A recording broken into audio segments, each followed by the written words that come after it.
ಸಂಜೆಯ ಮೃದುವಾದ ಬೆಳಕಿನಲ್ಲಿ ಶಾಲೆಯ ಗಂಟೆ ಮೊಳಗಿತು. ಮಕ್ಕಳು ಮನೆ ಕಡೆ ನಡೆದು ಹೊರಟರು. ರಾಧಾ ತನ್ನ ಬ್ಯಾಗ್ ಹೊತ್ತು ಹೊರಟಳು. ಇವತ್ತಿನ ದಿನ ಮುಗಿದರೂ ಒಂದು ಹೊಸ ಕ್ಷಣ ಆರಂಭವಾಗುತ್ತಿತ್ತು. ಆಕಾಶದಲ್ಲಿ ಕಪ್ಪು ಮೋಡಗಳು ಸೇರತೊಡಗಿದವು. ಗಾಳಿ ತಂಪಾಗಿ ಬೀಸಿತು. ರಾಧಾ ಮೇಲೆ ನೋಡಿದಳು. ಮಳೆ ಬರೋ ಹಾಗಿದೆಯಲ್ಲ ಎಂದು ಮನದಲ್ಲೇ ಹೇಳಿಕೊಂಡಳು. ಚಿಕ್ಕ ಚಿಕ್ಕ ಹನಿಗಳು ಬೀಳತೊಡಗಿದವು. ರಾಧಾ ಕೈಚಾಚಿ ಮಳೆಯ ಸ್ಪರ್ಶವನ್ನು ಅನುಭವಿಸಿದಳು. ಪ್ರತಿ ಹನಿ ಒಂದು ಸಣ್ಣ ಸಂತೋಷದಂತೆ ಕಾಣಿಸಿತು. ಸ್ವಲ್ಪ ಹೊತ್ತಿನಲ್ಲಿ ಮಳೆ ಜೋರಾಯಿತು. ರಾಧಾ ದುಪಟ್ಟೆ ತಲೆ ಮೇಲೆ ಹಾಕಿಕೊಂಡು ಓಡತೊಡಗಿದಳು. ಆದರೂ ಅವಳ ಮುಖದಲ್ಲಿ ನಗು ಉಳಿದಿತ್ತು. ರಸ್ತೆಯ ಪಕ್ಕದಲ್ಲಿ ಮಕ್ಕಳು ನೀರಿನಲ್ಲಿ ಆಟವಾಡುತ್ತಿದ್ದರು. ಚಿಕ್ಕ ಚಿಕ್ಕ ಕೆರೆಗಳಲ್ಲಿ ಕಾಲಿಟ್ಟು ನಕ್ಕು ಕುಣಿಯುತ್ತಿದ್ದರು. ರಾಧಾ ಕ್ಷಣಕ್ಕೆ ನಿಂತು ಆ ದೃಶ್ಯವನ್ನು ನೋಡಿದಳು. ಮಳೆ ಅಂದ್ರೆ ಖುಷಿಯೇ ಎಂದು ಅವಳು ಯೋಚಿಸಿದಳು. ಮಳೆ ಇನ್ನೂ ಜೋರಾಗುತ್ತಿದ್ದಂತೆ ರಾಧಾ ಬೇಗನೆ ಮನೆ ಕಡೆ ಓಡಿದಳು. ಮನೆ ಬಾಗಿಲು ತಟ್ಟಿದಳು. ಬಾಗಿಲು ತೆರೆದಾಗ ಒಳಗಿಂದ ಬಿಸಿಯಾದ ಬೆಳಕು ಹೊರಗೆ ಹರಡಿತು. ಅಮ್ಮ ಎಂದು ಅವಳು ನಗುತ್ತಾ ಒಳಗೆ ಬಂದಳು. ಅಯ್ಯೋ ರಾಧಾ, ಸಂಪೂರ್ಣ ನೆನೆದು ಬಂದಿದೆಯಲ್ಲ ಎಂದು ತಾಯಿ ಕಾಳಜಿಯಿಂದ ಕೇಳಿದಳು. ಮೊದಲು ಹೋಗಿ ಒದ್ದೆ ಬಟ್ಟೆ ಬದಲಿಸು, ಚಳಿ ಹಿಡಿಯುತ್ತೆ.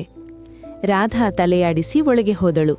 ಒದ್ದೆಯಾದ ಬಟ್ಟೆ ಬದಲಿಸಿಕೊಂಡು ಸ್ವಚ್ಛವಾದ ಬಟ್ಟೆಯಲ್ಲಿ ಮತ್ತೆ ಬಂದು ಕುಳಿತುಕೊಂಡಳು. ಅವಳ ತಾಯಿ ಬಿಸಿ ಚಹಾ ಕಪ್ ತಂದು ಕೊಟ್ಟಳು. ಚಹಾದ ಸುವಾಸನೆ ಮನೆಯನ್ನೆಲ್ಲ ತುಂಬಿತು. ರಾಧಾ ಕಪ್ ಹಿಡಿದು ನಿಧಾನವಾಗಿ ಒಂದು ಸಿಪ್ ತೆಗೆದುಕೊಂಡಳು. ಅಮ್ಮ, ತುಂಬಾ ಚೆನ್ನಾಗಿದೆ ಎಂದು ನಗುತ್ತಾ ಹೇಳಿದಳು. ಹೊರಗೆ ಮಳೆ ಇನ್ನೂ ಸುರಿಯುತ್ತಲೇ ಇತ್ತು. ಕಿಟಿಕಿಯ ಮೇಲೆ ಹನಿಗಳು ಬೀಳುತ್ತಾ ಸಣ್ಣ ಸಂಗೀತವನ್ನು ರಚಿಸುತ್ತಿದ್ದವು. ಆ ಶಾಂತ ಕ್ಷಣದಲ್ಲಿ ರಾಧಾ ನಿಧಾನವಾಗಿ ಕೇಳಿದಳು, ಅಮ್ಮ, ಮಳೆ ಹೇಗೆ ಬರುತ್ತೆ? ತಾಯಿ ಮೃದುವಾಗಿ ನಗುತ್ತಾ ಅವಳ ಬಳಿಗೆ ಕುಳಿತುಕೊಂಡ್ಳು. ನೋಡು ಕಣೆ, ಸೂರ್ಯ ಬಿಸಿಯಾಗಿದ್ದಾಗ ಸಮುದ್ರ, ನದಿ, ಕೆರೆಗಳಲ್ಲಿ ಇರುವ ನೀರು ಆವಿಯಾಗುತ್ತದೆ. ಆ ಆವಿ ಮೇಲಕ್ಕೆ ಹೋಗಿ ಮೋಡಗಳಾಗುತ್ತದೆ. ಮೋಡಗಳು ಆಕಾಶದಲ್ಲಿ ತೇಲುತ್ತಾ ನಿಧಾನವಾಗಿ ದೊಡ್ಡದಾಗುತ್ತವೆ. ರಾಧಾ ಕುತೂಹಲದಿಂದ ಕೇಳ್ತಿದ್ಲು. ಅವಳ ಕಣ್ಣುಗಳಲ್ಲಿ ಹೊಸ ಪ್ರಶ್ನೆಗಳು ಮೂಡುತ್ತಲೇ ಇವು. ಮೋಡಗಳು ತುಂಬಾ ನೀರು ಸಂಗ್ರಹಿಸಿದಾಗ ಅವು ಭಾರವಾಗುತ್ತವೆ. ಆಮೇಲೆ ಆ ನೀರು ಹನಿಗಳಾಗಿ ಕೆಳಗೆ ಬೀಳುತ್ತದೆ. ಅದನ್ನೇ ಮಳೆ ಅಂತ ಕರಿತೀವಿ. ರಾಧಾ ಆಶ್ಚರ್ಯದಿಂದ ನಗುತ್ತಾ ಕೇಳಿದ್ಲು, ಅಂದ್ರೆ ಮಳೆ ಅಂದ್ರೆ ಮೋಡದ ನೀರಾ?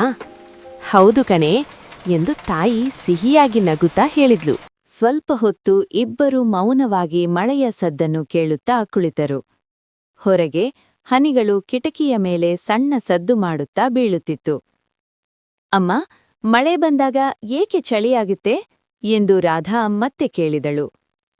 ಮಳೆ ಹನಿಗಳು ತಂಪಾಗಿರುತ್ತವೆ. ಅವು ಭೂಮಿಗೆ ಬಿದ್ದಾಗ ಸುತ್ತಲಿನ ಗಾಳಿ ತಂಪಾಗುತ್ತದೆ. ಅದರಿಂದ ನಮಗೆ ಚಳಿ ಅನಿಸುತ್ತದೆ. ರಾಧಾ ಕಿಟಕಿಯ ಹೊರಗೆ ನೋಡುತ್ತಾ ಆಲೋಚಿಸುತ್ತಿದ್ದಳು. ಮಳೆಯ ಪ್ರತಿಯೊಂದು ಹನಿಯಲ್ಲೂ ಒಂದು ಕಥೆ ಇದ್ದಂತೆ ಕಾಣಿಸುತ್ತಿತ್ತು. ಅಮ್ಮ, ಮಳೆ ತುಂಬ ಚೆನ್ನಾಗಿದೆ ಅಲ್ವಾ? ಹೌದು ಕಣೆ, ಮಳೆ ನಮಗೆ ನೀರು ಕೊಡುತ್ತದೆ, ಬೆಳೆಗಳಿಗೆ ಸಹಾಯ ಮಾಡುತ್ತದೆ ಮತ್ತು ಇಂತಹ ಸುಂದರ ಕ್ಷಣಗಳನ್ನು ಕೊಡುತ್ತದೆ. ರಾಧಾ ನಿಧಾನವಾಗಿ ನಗುತ್ತಾ ತನ್ನ ಚಹಾವನ್ನು ಕುಡಿಯುತ್ತಾ ಕುಳಿತಳು. ಆ ಬಿಸಿ ಚಹಾ ಅವಳಿಗೆ ಹಿತವಾಗಿತ್ತು. ನನಗೆ ಇವತ್ತು ಮಳೆಯಲ್ಲಿ ನೆನೆದದ್ದು ತುಂಬಾ ಇಷ್ಟ ಆಯಿತು ಎಂದು ಅವಳು ಹೇಳಿದಳು. ತಾಯಿ ನಗುತ್ತಾ ಹೇಳಿದಳು, ಆದ್ರೆ ಮುಂದಿನ ಸಲ ಛತ್ರಿ ತೆಗೆದುಕೊಂಡು ಹೋಗು. ಸರಿ ಅಮ್ಮ ಎಂದು ರಾಧಾ ನಗುತ್ತಾ ಉತ್ತರಿಸಿದಳು. ಇಬ್ಬರೂ ಕಿಟಕಿಯ ಬಳಿ ಕುಳಿತು ಮಳೆಯ ಸದ್ದು ಕೇಳುತ್ತಾ ಆ ಶಾಂತ ಕ್ಷಣವನ್ನು ಆನಂದಿಸುತ್ತಿದ್ದರು. ಹೊರಗೆ ಮಳೆ ನಿಧಾನವಾಗಿ ಸುರಿಯುತ್ತಿತ್ತು. ಆಕಾಶ ಮೋಡಗಳಿಂದ ತುಂಬಿತ್ತು. ಒಳಗೆ ಮಮತೆ, ಪ್ರೀತಿ ಮತ್ತು ಶಾಂತಿ ಇದು ಒಂದು ಸರಳವಾದ ಆದರೆ ಹೃದಯ ಮುಟ್ಟುವ ಕಥೆ.